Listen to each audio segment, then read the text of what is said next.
Hello student, आज हम पढ़ेंगे बीजांड की संरचना किस प्रकार की होती है। इससे पिछले वीडियो में हमने देखा था कि बीजांड होता है उसका परिवर्तन किस प्रकार से होता है और जो बीजांड है वो कहाँ पर उनकी उत्पत्ति होती है, अंडक की संरचना किस प्रकार की होती है। तो इस वीडियो में हम बात करेंगे कि बीजांड है उसकी संरचना किस प्रकार की होती है। तो सबसे पहले ध्यान दें कि बीजांड होता है उसकी उत्पत्ति हम लास्ट टाइम देख चुके हैं कहाँ से बनता है। तो ये इस प्रकार से एक अंडक की संरचना है और अंडाशय के अंदर जो अंडक उपस्थित होता है उस अंडक में आप देखेंगे तो इस प्रकार से जो ये भित्ति है वो अंडाशय की भित्ति है और अंडाशय की भित्ति होती है उस अंडाशय की भित्ति के भीतर की ओर आप ध्यान देंगे जहाँ पर बीजांडों का परिवर्तन होगा इस प्रकार से और बीजांड या ओव्यूल्स बनते हैं वे एक उभार नुमा संरचना के रूप में बनते हैं। यानी यहाँ विभ्योजतक की उभार बनेगा और इस विभ्योजतक की उभार होगा, यह उभार आगे जाकर के किसका निर्माण करता है तो बीजांड का निर्माण करता है। यानी आप ध्यान देंगे तो इस प्रकार से अंडाशय की भित्ति में जहाँ पर आपको ध्यान रखना है एक उभारनुमा विभ्योजतक बनेगा जिसे बीजांड कहेंगे और बीजांड जहाँ से लगा हुआ रहता है उस भाग को प्लेसेंटा कहते हैं या अपरा कहते हैं।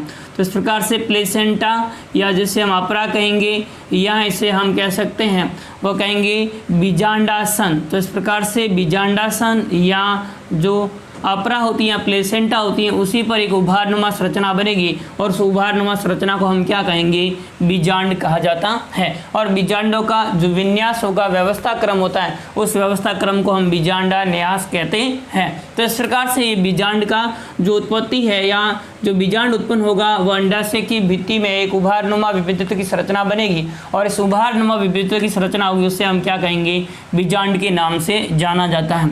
वैसे तो हम देखते हैं कि बीजांड की जो संरचना है उसमें विभिन्न प्रकार अपन पढ़ेंगे आगे, पर यहाँ आप ध्यान देंगे तो 82% आवर्त बीजी पादप है। उन आवर्त बीजी पादपों के अंदर प्रति बीजांड पाया जाता है। तो इस प्रकार से 82 आवर्त बीजी पादप होते हैं, उन 82 आवर्त बीजी पादपों के अंदर इस प्रकार का बीजांड पाया जाता है। एक प्रारूपिक बीजांड की जो संरचना होती है उस संरचना को हम पढ़ेंगे तो उसमें देखेंगे कि एक प्रारूपिक बीजांड की जो संरचना होती है उसमें निम्न 5 भाग होते हैं। तो इस प्रकार से आप ध्यान देंगे एक प्रारूपिक बीजांड की संरचना होती है जिसमें निम्न 5 भाग होते हैं और ये बीजांड ही होगा आगे जाकर निषेचन के बाद में बीज का निर्माण करता है। तो कौन कौन से 5 भाग होते हैं तो पहला भाग आपको ध्यान रखना है जिसकी सहायता से बीजांड होता है वह अंडाशय की भित्ति से जुड़ा हुआ रहता है जिसे हम बीजांड व्रंत कहेंगे। तो इस प्रकार से पहला भाग होगा जिसे हम क्या कहेंगे बीजांड व्रंत कहते हैं या जिसे हम क्या कहेंगे फेनिकल कहते हैं।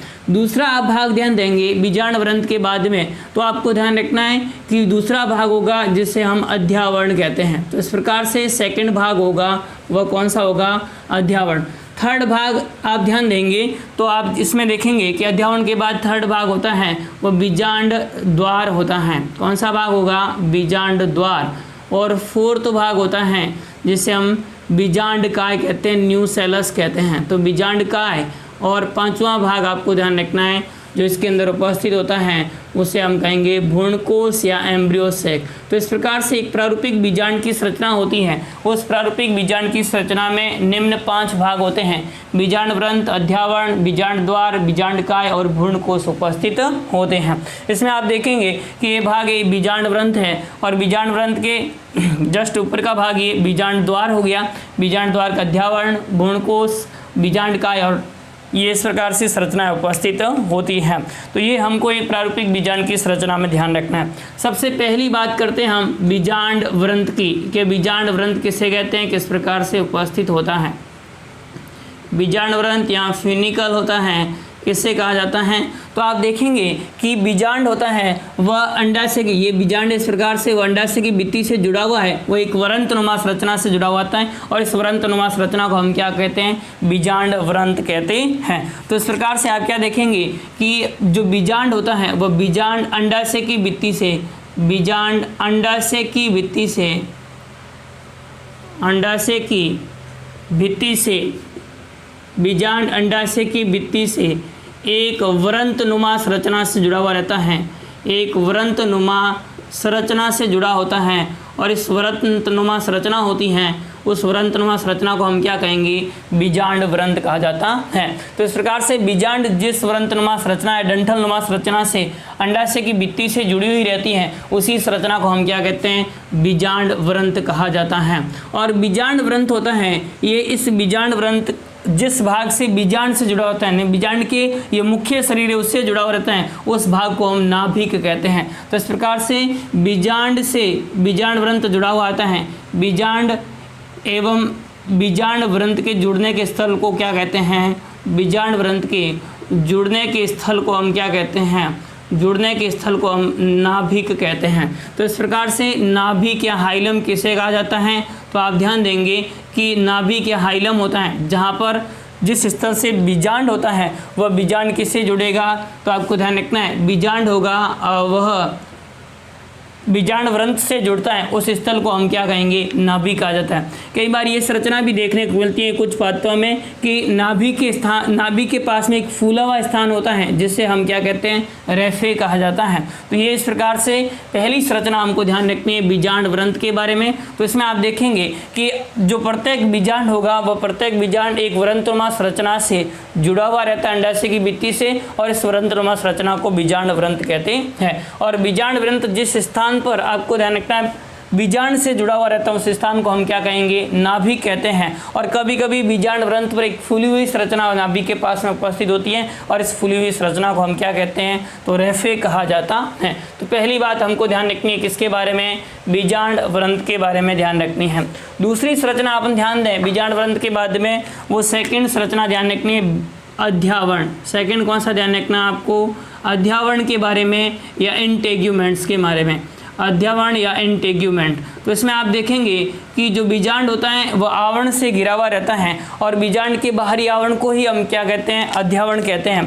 तो इस प्रकार से आप देखेंगे कि बीजांड के बाहरी आवरण को हम क्या कहते हैं, अध्यावरण कहते हैं। तो बीजांड के बाहरी आवरण को हम क्या कहेंगे, बाहरी आवरण होता है वह आवरण क्या कहलाता है, अध्यावरण कहलाता है।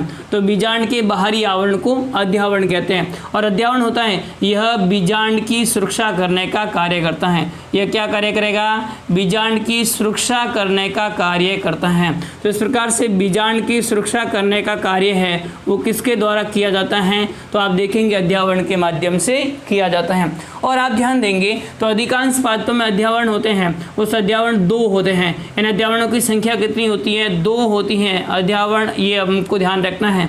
और बाहर का अध्यावरण होगा जिसे हम क्या कहेंगे, बाह्य अध्यावरण कहेंगे, जबकि भीतर का अध्यावरण होता है उसे हम क्या कहते हैं, अंत अध्यावरण कहा जाता है। तो इस प्रकार से बीजांड में जो बाहर का आवरण है उस बाहर के आवरण को हम अध्यावरण कहते हैं। और अध्यावरण होता है वह सामान्यतः पात्रों के अंदर कितने होते हैं, 2 होते हैं। बाहर का अध्यावरण होगा उसे बाह्य अध्यावरण कहेंगे, जबकि अंदर का अध्यावरण होगा उसे हम क्या कहेंगे, अंत अध्यावरण कहते हैं। वैसे देखा जाए तो कुछ पात्रों के अंदर 3 अध्यावरण भी देखे जाते हैं तो उसे त्रिअध्यावरणी कहेंगे, 2 अध्यावरण है तो द्विअध्यावरणी। और कुछ पात्रों के अंदर हम देखते हैं कि उनमें अध्यावरण अनुपस्थित होते हैं और इस प्रकार की परिस्थिति होती है उसे अपन क्या कहेंगे, अध्यावरणी कहेंगे। तो इस प्रकार से यहाँ अध्यावरण रहित कहते हैं। तो इस प्रकार की परिस्थिति होगी उसे हम अध्यावरण या अध्यावरण की ध्यान रखते हैं। और अध्यावरण होता है यही आगे जाकर के बीज के बाह्य जो आपको ध्यान रखना है, अध्यावरण होगा उसके द्वारा किसका निर्माण होगा, देखो बीजांड से बीज का निर्माण होता है और बीजांड से बीज बनेगा, बीज के बाहर का आवरण होता है उसे बीज चोल कहेंगे। तो बीज चोल होता है उसका निर्माण होता है, या बीज का बाहर का आवरण होता है, सीड कोट का निर्माण होता है, वो किसके माध्यम से होता है, तो इस अध्यावरण के माध्यम से होता है। तो अध्यावरण के द्वारा बीज के बाह्य आवरण का या बीज चोल का निर्माण किया जाता है। तो ये दूसरी संरचना हमको ध्यान रखनी है। तीसरी संरचना हमें दिखाई देती है वो आपको ध्यान रखना है बीजांड द्वार। कौन सी संरचना ध्यान रखनी है आपको, बीजांड द्वार ध्यान रखना है। यानी आप ध्यान देंगे तो बीजांड में जहाँ पर अध्यावरण अनुपस्थित होता है, छिद्रनुमा संरचना होती है, उसे हम क्या कहेंगे, बीजांड द्वार कहते हैं। तो बीजांड के एक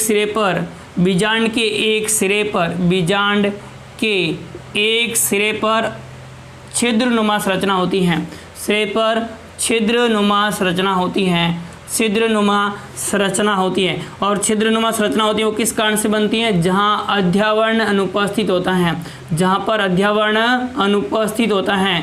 अध्यावरण अनुपस्थित होता है और उस छिद्रनुमा संरचना जहाँ पर अध्यावरण अनुपस्थित होता है उसे हम क्या कहते हैं, बीजांड द्वार कहते हैं। तो बीजांड के एक सिरे पर जहाँ पर अध्यावरण अनुपस्थित होता है उस भाग को हम क्या कहते हैं, बीजांड द्वार कहते हैं या माइक्रोपाइल कहते हैं। तो बीजांड द्वार या माइक्रोपाइल किसे कहेंगे, तो बीजांड के एक सिरे पर उपस्थित छिद्रनुमा संरचना जहाँ अध्यावरण अनुपस्थित होता है उस भाग को हम क्या कहेंगे, बीजांड द्वार कहा जाता है। और बीजांड द्वार से ही पराग नलिका होती है, वह बीजांड में प्रवेश करती हैं। बीजांड द्वार से पराग नलिका होती है, वह पराग नलिका प्रवेश करती हैं। कुछ पात्रों में जो है वो चलजा भाग से भी करती हैं और कुछ पात्रों में अध्यावरण से भी करती है, पर अधिकांश पात्रों के अंदर पराग नलिका होती है वो बीजांड द्वार से प्रवेश करती हैं। फिर उसके बाद में बात करेंगे कि जो बीजांड द्वार होता है उसके जस्ट विपरीत सिरा भाग होता है उसे हम क्या कहते हैं, निभाग कहते हैं। तो बीजांड द्वार के विपरीत सिरा होगा, बीजांड द्वार का विपरीत सिरा होता है, उस विपरीत सिरे को हम क्या कहते हैं, विपरीत सिरा होता है वो निभाग या चलजा कहलाता है। तो इस प्रकार से आप देखेंगे कि जो बीजांड द्वार होता है उसके विपरीत सिरा होता है, उस विपरीत सिरे को हम क्या कहते हैं, तो आपको ध्यान रखना है निभाग कहा जाता है। तो इस प्रकार से निभाग होता है, उसी से आगे जाकर के अध्यावरणों की उत्पत्ति होती है। जो अध्यावरण बनते हैं सामान्यतः वो किससे बनते हैं, तो आपको ध्यान रखना है निभाग से अध्यावरणों की उत्पत्ति होती है। फिर उसके बाद में चौथी संरचना हमको ध्यान रखनी है बीजांड द्वार के बाद में, वो कौन सी है, बीजांड काय है। कौन सी संरचना ध्यान रखनी हमें, बीजांड काय के बारे में, या जिसे हम न्यूसेलस कहेंगे। तो इस प्रकार से बीजांड काय या न्यूसेलस। तो आप ध्यान देंगे कि बीजांड का जो मुख्य भाग होता है, बीजांड का जो मुख्य भाग होता है वो मर्दुतकीय कोशिकाओं से बना होता है और मर्दुतकीय कोशिकाओं से बने हुए इस भाग को हम क्या कहते हैं, बीजांड काय कहते हैं। यानी बीजांड का मुख्य भाग जो मर्दुतकीय कोशिकाओं से निर्मित होता है उस भाग को हम क्या कहेंगे, बीजांड काय कहते हैं। तो आप ध्यान देंगे बीजांड का मुख्य भाग जो मर्दुतकीय कोशिकाओं से बना होता है, बीजांड का मुख्य भाग जो मर्दुतकीय कोशिकाओं से बना होता है, जो मर्दुतकीय कोशिकाओं से बना होता है, सेल से बना होता है, उस भाग को हम क्या कहेंगे, तो आपको क्या ध्यान रखना है, उस भाग को बीजांड काय कहते हैं। यह बीजांड काय होता है जब इसके अंदर भ्रूणकोश का परिवर्धन होगा तो उस दौरान भ्रूणकोश के पोषण के रूप में उपयोग में ले लिया जाता है। अर्थात बीजांड काय ये किस प्रकार का उत्तक, एक पोषण उत्तक है जिसके द्वारा भ्रूणकोश के परिवर्धन में पोषण प्रदान किया जाता है। तो इस प्रकार से इस बीजांड काय का उपयोग है वो कहाँ पर होता है, तो आप ध्यान देंगे इसका उपयोग हो जाता है वो भ्रूणकोश के परिवर्धन के दौरान, भ्रूणकोश में परिवर्धन होगा, उस भ्रूणकोश के परिवर्धन के दौरान पोषण के रूप में उपयोग हो जाता है। परिवर्धन के दौरान पोषण के लिए उपयोग हो जाता है। परिवर्धन के दौरान क्या उपयोग हो जाएगा, इसका पोषण के रूप में उपयोग हो जाता है। तो ये हमको ध्यान रखना है किसके बारे में, बीजांड काय के बारे में। यानी बीजांड काय है एक प्रकार का मर्दुतकीय उत्तक है जो पोषक उत्तक के रूप में कार्य करता है। यानी भ्रूणकोश के परिवर्धन के समय भ्रूणकोश को पोषण प्रदान करने का कार्य कौन करेगा, बीजांड काय करता है। और आप ध्यान देंगे तो कुछ पात्रों में ये पूर्ण रूप से उपयोग हो जाता है, यानी भ्रूणकोश या का परिवर्धन होगा, उस परिवर्धन के दौरान बीजांड काय होता है उसका पोषण के रूप में उपयोग हो जाता है। परंतु आप ध्यान देंगे काली मिर्च के पादप में इनका उपयोग नहीं हो पाता है, यानी परिपक्व बीज के अंदर भी ये बीजांड काय शेष रह जाता है और इसे हम क्या कहते हैं, तो आपको ध्यान रखना है पेरिस्पर्म कहा जाता है। तो इस प्रकार से पेरिस्पर्म के रूप में उपस्थित होता है। वह कौन सी संरचना उपस्थित होती है, तो आप ध्यान देंगे बीजांड काय उपस्थित होता है और ये किसमें देखा जाता है, काली मिर्च के पादप में देखा जाता है। तो काली मिर्च में आप देखेंगे कि जो भ्रूणकोश के परिवर्धन के दौरान संपूर्ण बीजांड काय का उपयोग नहीं हो पाता है, परिपक्व बीज में बीजांड काय शेष रह जाता है और इस प्रकार के जो बीजांड काय होगा उसे हम पेरिस्पर्म कहा जाता है और ये किस में देखा जाता है, काली मिर्च में इस प्रकार का देखा जाता है। लास्ट पांचवी संरचना हम देखते हैं, वो देखते हैं भ्रूणकोश के बारे में। किसके बारे में हमें ध्यान रखना है, भ्रूणकोश के बारे में, एम्ब्रियो सैक के बारे में। भ्रूणकोश या एम्ब्रियो सैक, तो भ्रूणकोश या एम्ब्रियो सैक में आप देखेंगे कि जो बीजांड द्वार होता है उस बीजांड द्वार की और मादा युग्मकोद्भिद के रूप में संरचना पाई जाती है जिसे हम क्या कहते हैं, भ्रूणकोश कहा जाता है। तो आप देखेंगे कि जो बीजांड द्वार सिरा होता है उस बीजांड द्वार सिरे पर बीजांड द्वार सिरे पर मादा युग्मकोद्भिद के रूप में कौन सी संरचना उपस्थित होती है? भ्रूणकोश उपस्थित होती है। बीजांड द्वारीय सिरे पर मादा युग्मकोद्भिद के रूप में कौन सी संरचना उपस्थित होगी? भ्रूणकोश उपस्थित होते हैं। और भ्रूणकोश में आप देखेंगे तो इस प्रकार से एक और जहाँ पर बीजांड द्वार है उस सिरे की ओर तो आप देखेंगे तो 3 कोशिकाओं का समूह पाया जाता है, जिसे अंड समुच्चय कहते हैं। 3 कोशिका का समूह पाया जाता है और जिसे हम क्या कहेंगे? अंड समुच्चय कहते हैं। तो इस प्रकार से अंड समुच्चय या एग अपार्टमेंट पाया जाता है। और अंड समुच्चय होता है उसके अंदर आप ध्यान देंगे तो एक बड़ी आकार की नाशपाती के आकार की कोशिका होती है, उस कोशिका को हम अंड कोशिका कहते हैं। बड़े नाशपाती के आकार की कोशिका होगी जिसे हम क्या कहेंगे? अंड कोशिका कहा जाता है। और अंड कोशिका होगी यह अगुणित कोशिका होती है और यह आपको ध्यान रखना मादा युग्मक के रूप में कार्य करेगी। इनके पार्श्व में 2 कोशिकाएं उपस्थित होती हैं, ये भी अगुणित होती हैं, जिन्हें हम क्या कहते हैं? सहायक कोशिकाएं कहते हैं। तो इस प्रकार से सहायक कोशिकाएं उपस्थित होती हैं।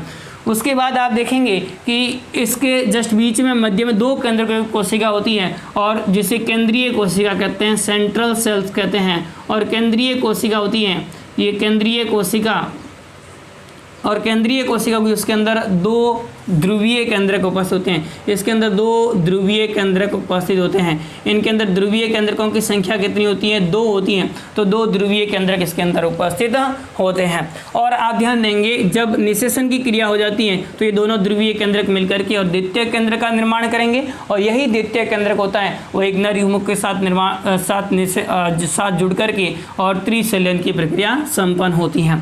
और उसके बाद में आप ध्यान देंगे निभागीय सिरे की और 3 कोशिकाओं का समूह होता है और इन 3 कोशिकाओं को एंटीपोडल सेल या प्रतिमुखी कोशिकाएं कहते हैं। तो इस प्रकार से निभागीय सिरे की ओर आप देखेंगे तो 3 कोशिकाओं का समूह होता है जिन्हें प्रतिमुखी कोशिकाएं कहा जाता है या एंटीपोडल सेल्स कहा जाता है। तो ये इस प्रकार से एक प्रारूपिक जो बीजांड की संरचना होती है उस बारे में हमें ध्यान रखना है कि एक प्रारूपिक बीजांड की संरचना होती है। उस प्रारूपिक बीजांड की संरचना में सबसे पहले आपको ध्यान रखना है कि बीजांड की उत्पत्ति कैसे होती है, बीजांड किस प्रकार से निर्मित होता है। तो इसमें आप देखेंगे कि जो बीजांड होता है वह एक विभजती के उभार के रूप में अंडाशय की भित्ति से बनेगा और ये जुड़ा हुआ रहता है। उस भाग को हम बीजांडासन अपरा या प्लेसेंटा कहा जाता है। और ये प्लेसेंटा में जो बीजांड की व्यवस्था क्रम होता है उसे बीजांड न्यास या प्लेसेंटेशन कहा जाता है। उसके बाद आप देखेंगे कि जो बीजांड होता है उस एक प्रारूपिक बीजांड की संरचना होती है, उस संरचना में कितने भाग होते हैं? तो ये 5 भाग हमको ध्यान रखने हैं। बीजांड व्रंत, अध्यावरण, बीजांड द्वार और उसके बाद में बीजांड काय और भ्रूणकोश। पहली संरचना हमें ध्यान रखनी है बीजांड व्रंत के बारे में। तो आप ध्यान देंगे कि बीजांड होता है वह एक व्रंतनुमा संरचना की सहायता से अंडाशय की भित्ति से जुड़ा हुआ रहता है और इस व्रंतनुमा संरचना को हम क्या कहते हैं? बीजांड व्रंत कहते हैं। और बीजांड व्रंत होता है वह जिस स्थल से बीजांड से जुड़ा होता है उसे हम क्या कहते हैं? हाइलम या नाभिक कहते हैं। और इनके मध्य कोई फूला हुआ भाग होता है जो कि बीजांड व्रंत पर, उस भाग को हम क्या कहते हैं? रेफी कहा जाता है। फिर उसके बाद दूसरी संरचना हमें ध्यान रखनी है अध्यावरण के बारे में। तो बीजांड के बाहरी आवरण होगा उससे हम क्या कहेंगे? अध्यावरण कहते हैं। और अध्यावरण होता है यह बीजांड की सुरक्षा करने का कार्य करती हैं। और उसके बाद में ध्यान देंगे तो अधिकांश आवर्तबीजी पादपों के अंदर बीजांड के बाहर आवरण होते हैं, वो 2 आवरण होते हैं जिन्हें हम बाह्य अध्यावरण और अंत अध्यावरण कहते हैं। अध्यावरण उपस्थित है और उनकी संख्या 2 है तो उसे द्विअध्यावरणी कहेंगे, यदि 1 है तो एक अध्यावरणी कहेंगे और अनुपस्थित है तो उसे हम अध्यावरणी या अध्यावरण रहित कहा जाता है।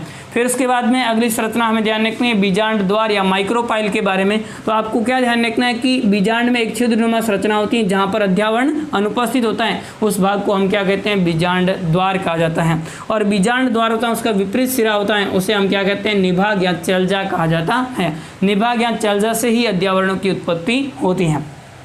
फिर उसके बाद में अगली संरचना हमें ध्यान रखनी है बीजांड काय के बारे में। तो बीजांड का जो मुख्य भाग होता है जो मर्दूतकीय कोशिकाओं से निर्मित होता है, इस मुख्य भाग को बीजांड काय कहते हैं। और बीजांड काय होता है यह भ्रूणकोश के परिवर्धन के दौरान भ्रूणकोश को पोषण प्रदान करने का कार्य करता है। और कुछ पादपों में परिपक्व बीज के अंदर भ्रूण जो बीजांड काय होता है न्यूसेलस होता है वो शेष रह जाता है, जिसे हम पेरिस्पर्म कहते हैं। ये किस में देखा जाता है? काली मिर्च में ऐसा देखा जाता है। फिर उसके बाद में अगली संरचना हमें ध्यान रखनी है भ्रूणकोश के बारे में। तो इसमें आप देखेंगे कि जो आवर्तबीजी पादप होते हैं उनमें जो बीजांड द्वार होता है उस बीजांड द्वारीय सिरे पर मादा युग्मकोद्भिद के रूप में भ्रूणकोश उपस्थित होता है। भ्रूणकोश में बीजांड द्वारीय सिरे की और 3 कोशिका का समूह पाया जाता है, जिसे एग अपार्टमेंट या अपन क्या कहेंगे अंड समुच्चय कहा जाता है। अंड समुच्चय में एक नाशपाती के आकार की बड़ी कोशिका अंड कोशिका होती है तथा आप देखेंगे कि 2 पार्श्व में सहायक कोशिकाएं उपस्थित होती हैं। फिर उसके बाद में इसके केंद्रीय भाग में कोशिका होगी जिसे हम केंद्रीय कोशिका कहेंगे, और केंद्रीय कोशिका जिसके अंदर 2 ध्रुवीय केंद्रक उपस्थित होते हैं जो कि निषेचन से पहले आपस में मिलकर के द्वितीय केंद्र का निर्माण करेंगे एवं त्रिचलन की प्रक्रिया में भाग लेते हैं। फिर उसके बाद में अपन देखेंगे कि निभागीय सिरे की और 3 कोशिकाओं का समूह होता है जिन्हें हम क्या कहते हैं एंटीपोडल सेल्स या प्रतिमुखी कोशिकाएं कहा जाता है। तो ये इस प्रकार से एक प्रारूपिक बीजांड की संरचना है वो किस प्रकार की उस बारे में देखा था। अगले वीडियो हम बात करेंगे कि बीजांड कितने प्रकार के होते हैं, बीजांडों के विभिन्न प्रकारों के बारे में देखेंगे। Thank you.